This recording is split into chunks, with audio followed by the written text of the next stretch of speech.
السلام عليكم ورحمة الله وبركاته. إن الحمد لله الذي جعل الأمر بالمعروف والنهي عن المنكر القطب الأعظم في الدين، وبعث له النبيين أجمعين، ونشهد أن لا إله إلا الله وحده لا شريك له، ونشهد أن سيدنا وسندنا وحبيبنا وحبيب ربنا وطبيبنا وطبيب قلوبنا وأولانا ومولانا محمدا عبده ورسوله، أرسله بالحق بشيرا ونذيرا وداعيا إلى الله بإذنه وسراجا منيرا. أما بعد، فقد قال الله تعالى في كلامه المجيد والفرقان الحميد: أعوذ بالله من الشيطان الرجيم. بسم الله الرحمن الرحيم. آمن الرسول بما أنزل إليه من ربه والمؤمنون كل آمن بالله وملائكته وكتبه ورسله لا نفرق بين أحد من رسله وقالوا سمعنا وأطعنا غفرانك ربنا وإليك المصير. وجاء في الحديث الشريف قال رسول الله صلى الله عليه وسلم: من قرأ بالآيتين من آخر سورة البقرة في ليلة كفتاه، أو كما قال عليه الصلاة والسلام. صدق الله العظيم وصدق رسوله النبي الأمي الكريم، وعلى آله وأصحابه أجمعين. وقال الله تعالى: إن الله وملائكته يصلون على النبي يا أيها الذين آمنوا صلوا عليه وسلموا تسليما. সকল দুরূদ শরীফ পড়ি।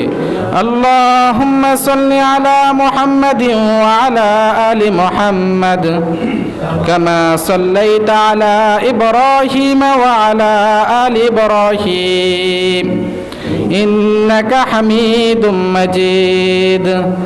اللهم بارك على محمد وعلى آل محمد كما باركت على إبراهيم وعلى آل إبراهيم إنك حميد مجيد. بلغ العلا بكماله كشف الدجى بجماله حسنة جميع خصاله صلوا عليه وعليه. সকলে একটু জিকির করি: লা ইলাহা ইল্লাল্লাহ, লা ইলাহা ইল্লাল্লাহ, লা ইলাহা ইল্লাল্লাহ, লা ইলাহা ইল্লাল্লাহ, লা ইলাহা ইল্লাল্লাহ মুহাম্মাদুর রাসূলুল্লাহ। আলহামদুলিল্লাহ, আল্লাহ তাআলা দরবার লাখো কোটি শুকরিয়া যে আল্লাহ তাআলা আমাদেরকে পবিত্র জুমার দিনে আল্লাহ তাআলার ঘরে আসার বসার, কিছু কথা বলার এবং শোনার তৌফিক দান করেছেন। এজন্য আমরা সকলে দিল থেকে শুকরিয়া আদায় করি আলহামদুলিল্লাহ। মুহতারাম হাজিরিন, আমাদের ইতিপূর্বে আলোচনা ছিল মেরাজ সম্পর্কে, আর আজকে হলো মেরাজের 30তম তারিখ, শেষ জুমা। আমাদের পূর্বেকার আলোচনা ছিল যে রাসূলুল্লাহ সাল্লাল্লাহু আলাইহি ওয়াসাল্লাম মেরাজের বর্ণনা। ওই মেরাজের বর্ণনায় বলা হয়েছে আজকে যে রাসূলুল্লাহ সাল্লাল্লাহু আলাইহি ওয়াসাল্লামকে 3টা হাদিয়া দিয়েছেন, ওই হাদিয়া সম্পর্কে আমাদের আজকের আলোচ্য বিষয়। আমাদেরকে প্রথমে জানতে হবে যে রাসূলুল্লাহ সাল্লাল্লাহু আলাইহি ওয়াসাল্লাম আল্লাহর দরবারে যাবেন। তিনি টেনশনে পড়ে গেলেন, চিন্তায় পড়ে গেলেন যে রাসূলুল্লাহ সাল্লাল্লাহু আলাইহি ওয়াসাল্লাম আল্লাহ তাআলার দরবারে যাবেন, তিনি কি নিয়ে যাবেন। তিনি খুব পেরেশানি হয়ে গেলেন। তখন তিনি সেজদা গিয়ে আল্লাহ তাআলার কাছে সেজদা দিলেন। সেজদার মাধ্যমে আল্লাহ তাআলা শুকরিয়া আদায় করে সেজদাটা উঠার সাথে সাথে তিনি বলে উঠলেন, আত্তাহিয়াতু লিল্লাহি ওয়াসসালাওয়াতু ওয়াত-তাইয়্যিবাত। তখন তিনি বলে উঠলেন, আত্তাহিয়াতু লিল্লাহি ওয়াসসালাওয়াতু ওয়াত-তাইয়্যিবাত, সমস্ত প্রশংসা, সমস্ত ইবাদত একমাত্র কার জন্য? আল্লাহর জন্য। যখন রাসূলুল্লাহ সাল্লাল্লাহু আলাইহি ওয়াসাল্লামের জবান থেকে আত্তাহিয়াতু লিল্লাহি ওয়াসসালাওয়াতু ওয়াত-তাইয়্যিবাত বলে উঠল, তখন আল্লাহ তাআলা তিনি তার প্যারা হাবিবের জবান থেকে বাক্য শোনার সাথে সাথে তিনি বলে উঠলেন, আসসালামু আলাইকা আইয়ুহান নবী ওয়া রাহমাতুল্লাহি ওয়া বারাকাতুহু। হে নবী, আপনার উপর শান্তি বর্ষিত হোক, আল্লাহ তাআলার রহম ও বরকত আপনার উপর বর্ষিত হোক। তখনই রাসূলুল্লাহ সাল্লাল্লাহু আলাইহি ওয়াসাল্লাম এই অবস্থায় তিনি আল্লাহ এবং আল্লাহ রাসূলের দর্শনের সাক্ষাতের মাধ্যমে তিনি তার উম্মতকে ভুলেন নাই। তখন আল্লাহ তাআলা যখন এই বাক্যটা বললেন, আসসালামু আলাইকা আইয়ুহান নবী ওয়া রাহমাতুল্লাহি ওয়া বারাকাতুহু, তখন প্যারা হাবিব বলে উঠলেন, আসসালামু আলাইনা ওয়া আলা ইবাদিল্লাহিস সালিহিন। আমার উম্মতের উপর শান্তি বর্ষিত হোক এবং নেককার বান্দাদের উপর শান্তি বর্ষিত হোক। যে রাসূলুল্লাহ সাল্লাল্লাহু আলাইহি ওয়াসাল্লাম মেরাজের রজনীতে আল্লাহ তাআলার সাথে সাক্ষাতের সময় উম্মতকে ভুলেন নাই। সাধারণত আমরা মানুষ যখন আমাদের কোনো প্রিয়জনের সাথে আমরা মিলিত হই, প্রিয়জনের সাক্ষাতে যাই, তখন আমাদের মা বাবা, ছেলে মেয়ে, সন্তানদেরকে আমরা ভুলে যাই। কিন্তু আমাদের প্রিয় হাবিব রাসূলুল্লাহ সাল্লাল্লাহু আলাইহি ওয়াসাল্লাম তার উম্মতকে ভুলেন নাই। এজন্য রাসূলুল্লাহ সাল্লাল্লাহু আলাইহি ওয়াসাল্লাম বলেছেন, বুখারী শরীফের 15 নম্বর হাদিসের বর্ণনা, আন আনাস রাদিয়াল্লাহু তাআলা আনহু قال قال رسول الله صلى الله عليه وسلم لا يؤمن أحدكم حتى أكون أحب إليه من والده وولده والناس أجمعين। রাসূলুল্লাহ সাল্লাল্লাহু আলাইহি ওয়াসাল্লাম বলেছেন, কোন মানুষ পরিপূর্ণ ঈমানদার হতে পারবে না যতক্ষণ পর্যন্ত তার মহব্বত তার মা বাবা, সন্তান, সন্তানাদি এবং সমস্ত মানুষ থেকে তার মহব্বত রাসূলের প্রতি যদি না হয়, ততক্ষণ পর্যন্ত সে পরিপূর্ণ ঈমানদার হতে পারবে না। যে প্যারা হাবিব রাসূলুল্লাহ সাল্লাল্লাহু আলাইহি সাল্লাম যিনি আল্লাহর দর্শনে সাক্ষাতের মাধ্যমে উম্মতকে বলেন নাই, সেই উম্মতের জন্য তিনি হাদিয়া নিয়ে আসছেন। সে হাদিয়াটা হলো কি? 3টা হাদিয়া রাসূলুল্লাহ সাল্লাল্লাহু আলাইহি ওয়াসাল্লাম আল্লাহর দরবারে মেরাজের রজনীতে নিয়ে আসছেন। 1 নাম্বার হাদিয়া হলো আমাদের জন্য 50 ওয়াক্ত নামাজ নিয়ে আসছেন। 2 নাম্বার হাদিয়া হলো সূরা বাকারার শেষ 2টি আয়াত আল্লাহ তাআলা আমাদের জন্য নিয়ে আসছেন।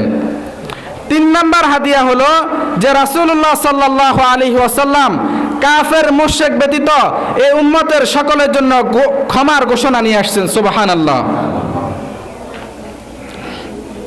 তাহলে আমাদের সর্বপ্রথম জানতে হবে নামাজ, যে আমাদের কাছে যে 5 ওয়াক্ত নামাজ এসেছে রাসূলুল্লাহ সাল্লাল্লাহু আলাইহি ওয়াসাল্লাম হাদিয়া নিয়ে আসছেন।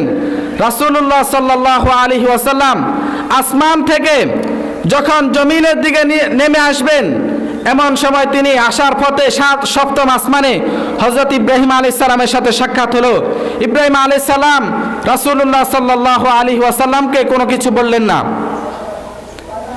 এরপরে যখন 6ষ্ঠ আসমানে আসলেন, তখন হযরত মুসা আলাইহিস সালামের সাথে সাক্ষাৎ হলো।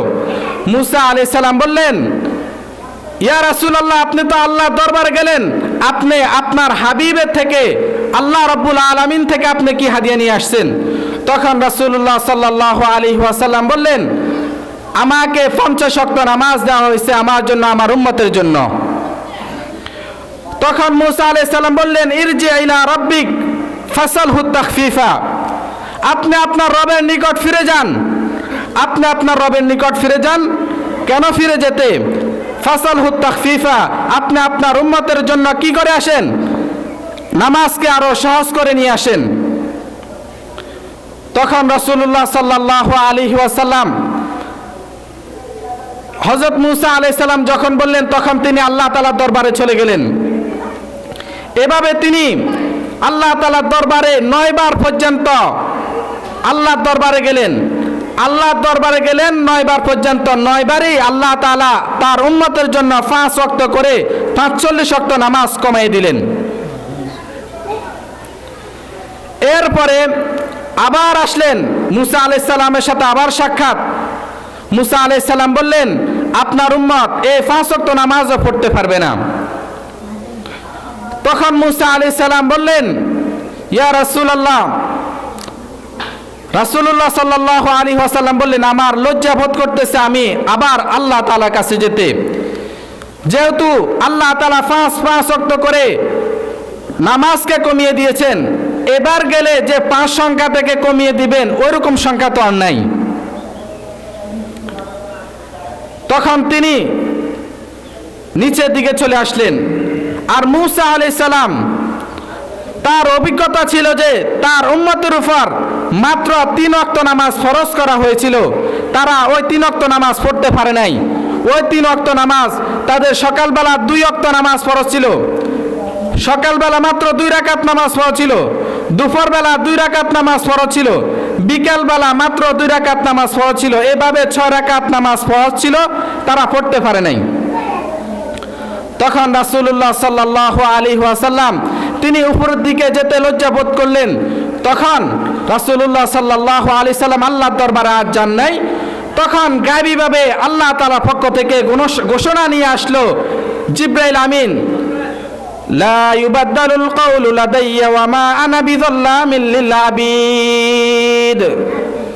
সূরা কাফের মধ্যে আল্লাহ তাআলা এই আয়াত নিয়ে আসছেন যে আল্লাহ তাআলা যে উম্মতের জন্য যে আমল দিয়েছেন আল্লাহ তাআলা তা পরিবর্তন করবেন না। লা ইউবাদদালুল কাউলু লাদাইয়া ওয়া মা আনা বিযাল্লামিল লিল আবিদ। আল্লাহ তাআলা যে ওয়াদা দিয়েছেন আল্লাহ তাআলা সেই ওয়াদাকে পরিবর্তন করবেন না। অর্থাৎ আল্লাহ তাআলা বান্দার উপর কোনো জুলুম করবেন না। এই আয়াতের অর্থ হলো আল্লাহ তাআলা এই উম্মতকে যে 50 ওয়াক্ত নামাজ দিয়েছেন, যদি কোনো বান্দা এই 5 ওয়াক্ত নামাজ আদায় করে আল্লাহ তাআলা সেই উম্মতকে 50 ওয়াক্ত নামাজের সওয়াব দান করবেন। সুবহানাল্লাহ, সুবহানাল্লাহ। একটি হাদিস বলি, মুসলিম শরীফের 422 নম্বর হাদিস। عن أبي مالك الأشعري رضي الله تعالى عنه قال قال رسول الله صلى الله عليه وسلم الطهور شطر الإيمان الحمد لله تملأ الميزان وسبحان الله والحمد لله تملأان أو تملأ ما بين السماوات والأرض। আবু মালিক আশআরী রাদিয়াল্লাহু তাআলা আনহু হতে বর্ণিত, তিনি বলেন রাসূলুল্লাহ সাল্লাল্লাহু আলাইহি ওয়াসাল্লাম বলেছেন, পবিত্রতা হলো ঈমানের অঙ্গ। যে ব্যক্তি আলহামদুলিল্লাহ পড়বে আল্লাহ তাআলা তার মিজানের পাল্লাকে ভারী করে দিবেন। সুবহানাল্লাহ। এরপরে রাসূল বলেন, সুবহানাল্লাহি ওয়াল হামদুলিল্লাহি তামলাআনে। যে ব্যক্তি সুবহানাল্লাহ এবং আলহামদুলিল্লাহ পাঠ করবে আল্লাহ তাআলা তার মিজানের পাল্লাকেও ভারী করে দিবেন। এরপরে রাসূল বলেন, আও তামলাউ মা বাইনাস সামাওয়াতি ওয়াল আরদি। যে ব্যক্তি সুবহানাল্লাহ অথবা আলহামদুলিল্লাহ পাঠ করবে আসমান এবং জমিনের মধ্যে যে খালি জায়গা আছে আল্লাহ তাআলা তা নেকি দ্বারা ভরপুর করে দিবেন। সুবহানাল্লাহ। তাহলে রাসূলুল্লাহ সাল্লাল্লাহু আলাইহি ওয়াসাল্লাম মেরাজের রজনীতে আল্লাহ তাআলার পক্ষ থেকে যে হাদিয়া নিয়ে আসছেন তার মধ্যে 1 নম্বর হাদিয়া কি?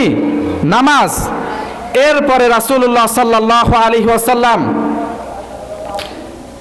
যে 2য় নাম্বার হাদিয়া নিয়ে আসছেন সেই দুইটা হাদিয়া হলো কি, আল্লাহ তাআলা আসমান থেকে এই উম্মতের জন্য সূরা বাকারার শেষ দুটি আয়াত হাদিয়া নিয়ে আসছেন। এর আগে আমরা সূরা বাকারার যে শেষ দুটি আয়াত আছে, এই দুটি আয়াতের একটু ফজিলত আমরা জেনে নিই। মুসলিম শরীফের মধ্যে আছে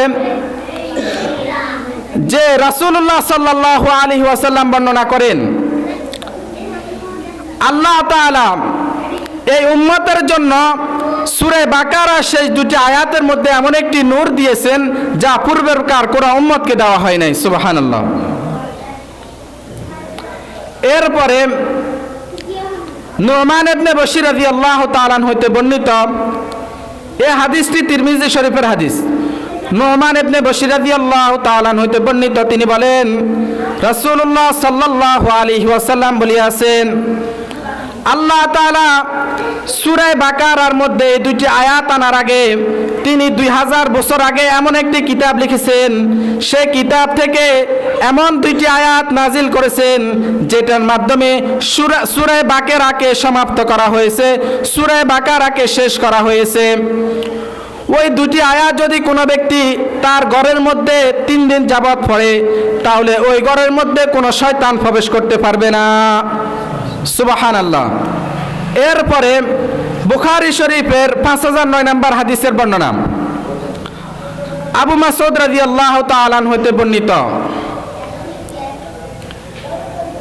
রাসূলুল্লাহ সাল্লাল্লাহু আলাইহি ওয়াসাল্লাম ইরশাদ করেন, মান ক্বারা বিল আয়াতাইনি, যে ব্যক্তি এই দুইটি আয়াত পাঠ করবে, ফি আখিরি সূরাতিল বাকারাতি ফি লাইলাতিন কাফাতাহু, যে ব্যক্তি সূরা বাকারার শেষ দুটি আয়াত পাঠ করবে, আল্লাহ তাআলা তাকে ওই রাতের জন্য সকল প্রকার অনিষ্টতা থেকে, বিপদ আপদ থেকে, বালা মুসিবত থেকে আল্লাহ তাআলা তাকে হেফাজত করবেন। সুবহানাল্লাহ।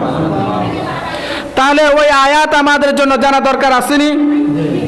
ওই দুটি আয়াত হলো সূরা বাকারার শেষ দুটি আয়াত, আমানার রাসূলু বিমা উনজিলা ইলাইহি মির রাব্বিহি ওয়াল মুমিনুন কুল্লুন আমানা বিল্লাহি ওয়া মালাইকাতিহি ওয়া কুতুবিহি ওয়া রুসুলিহি লা নুফাররিকু বাইনা আহাদিম মির রুসুলিহি ওয়া ক্বালু সামি'না ওয়া আতা'না গুফরানাকা রাব্বানা ওয়া ইলাইকাল মাসির। তাহলে রব্বুল আলামিন রব্বে কাবা এই আয়াতের মধ্যে বলেন, আমানার রাসূলু বিমা উনজিলা ইলাইহি মির রাব্বিহি ওয়াল মুমিনুন, রাসূলুল্লাহ সাল্লাল্লাহু আলাইহি ওয়াসাল্লাম তার রবের পক্ষ থেকে যত কিছু নাজিল করা হয়েছে তার উপর ঈমান এনেছেন। কুল্লুন আমানা বিল্লাহি ওয়া মালাইকাতিহি ওয়া কুতুবিহি ওয়া রুসুলিহি, এরপর বলেন আল্লাহ তাআলার প্রতি ঈমান এনেছেন। আমানার রাসূলু বিমা উনজিলা ইলাইহি মির রাব্বিহি ওয়াল মুমিনুন। তাহলে আমাদের সকলকে প্রত্যেকের জন্য আল্লাহর প্রতি ঈমান আনতে হবে। এরপরে বলা হয়েছে ওয়া মালাইকাতিহি, আল্লাহ তাআলার ফেরেশতাদের উপর ঈমান আনতে হবে। ওয়া কুতুবিহি ওয়া রুসুলি, আল্লাহ তাআলা যে কিতাবগুলো নাজিল করেছেন ওই কিতাবের উপর আমাদের ঈমান আনতে হবে, এবং আল্লাহ তাআলা যে ফেরেশতা নাজিল করেছেন ওই ফেরেশতাদের উপর আমাদের ঈমান আনতে হবে।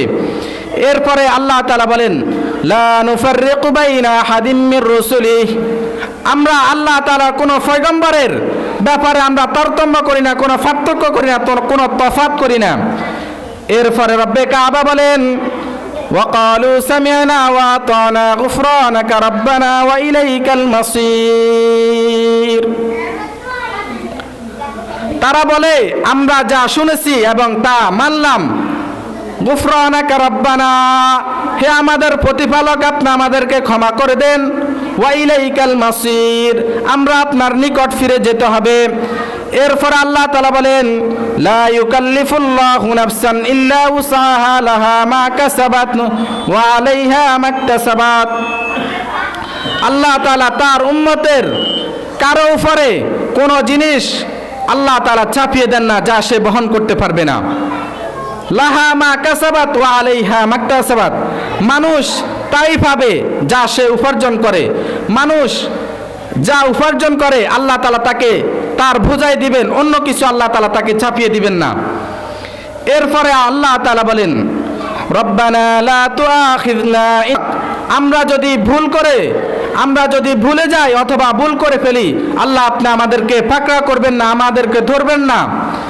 এরপরে আল্লাহ তাআলা বলেন, রব্বানা ওয়ালা তাহমিল আলাইনা ইসরান কামা হামালতাহু আলাল্লাযিনা মিন ক্বাবলিনা, হে আল্লাহ আপনি আমাদের উপর এমন কোন বিষয় চাপিয়ে দিবেন না যা আপনার পূর্বেরকার উম্মতের উপর আপনি চাপিয়ে দিয়েছেন। এরপরে আল্লাহ তাআলা বলেন, রব্বানা ওয়ালা তুহাম্মিলনা মা লা তাকাতা লানা বিহি ওয়া'ফু আন্না ওয়াগফির লানা ওয়ারহামনা আনতা মাওলানা ফানসুরনা আলাল কওমিল কাফিরিন। এরপর আল্লাহ তাআলা বলেন, রব্বানা ওয়ালা তুহাম্মিলনা মা লা তাকাতা লানা বিহি, আল্লাহ তাআলা কারো উপর তার সামর্থ্যের বাইরে আল্লাহ তাআলা তার উপর কোনো কিছু চাপিয়ে দেন না, অর্পণ করেন না। এরপর বলেন, রব্বানা ওয়ালা তুহাম্মিলনা মা লা তাকাতা লানা বিহি ওয়া'ফু আন্না, হে আমাদের প্রতিপালক আপনি আমাদেরকে মাফ করে দেন, ওয়াগফির লানা, আপনি আমাদেরকে ক্ষমা করে দেন,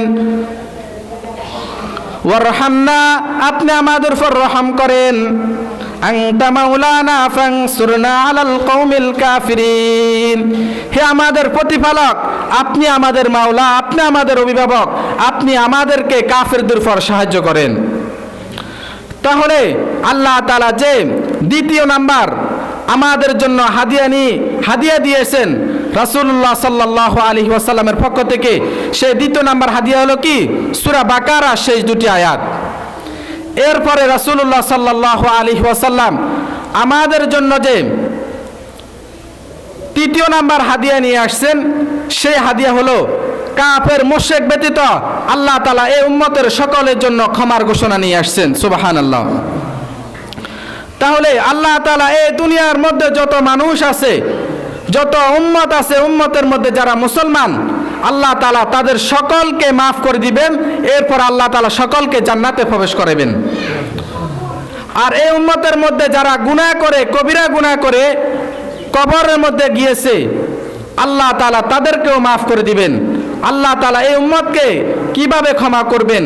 আল্লাহ তাআলা কাল কিয়ামতের ময়দানে এই উম্মতের ক্ষমার জন্য আল্লাহ তাআলা কাউকে নবীদের মাধ্যমে সুপারিশ করাবেন, আবার কারোর জন্য ফেরেশতাদের মাধ্যমে সুপারিশ করবেন, আবার কারোর জন্য আলেমদের মাধ্যমে সুপারিশ করাবেন, আবার কারোর জন্য হাফেজদের মাধ্যমে আল্লাহ তাআলা সুপারিশ করবেন, আবার কারোর জন্য আলেমদের মাধ্যমে আল্লাহ তাআলা সুপারিশ করবেন, কারোর জন্য তার কোরআন সুপারিশ করবে, কারোর জন্য রোজা সুপারিশ করবে, কারোর জন্য ফেরেশতারা সুপারিশ করে আল্লাহ তাআলা শেষ পর্যন্ত তাকে জাহান্নাম থেকে মুক্তি দান করবেন। সুবহানাল্লাহ।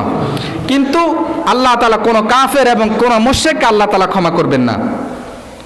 আল্লাহ তাআলা সূরা বাকারার মধ্যে বলেন, ইন্নাল্লাযীনা কাফারু ওয়া মাতু ওয়া হুম কুফার উলাইকা আলাইহিম লানাতুল্লাহ ওয়াল মালাইকাতি ওয়ান নাসি আজমাইন।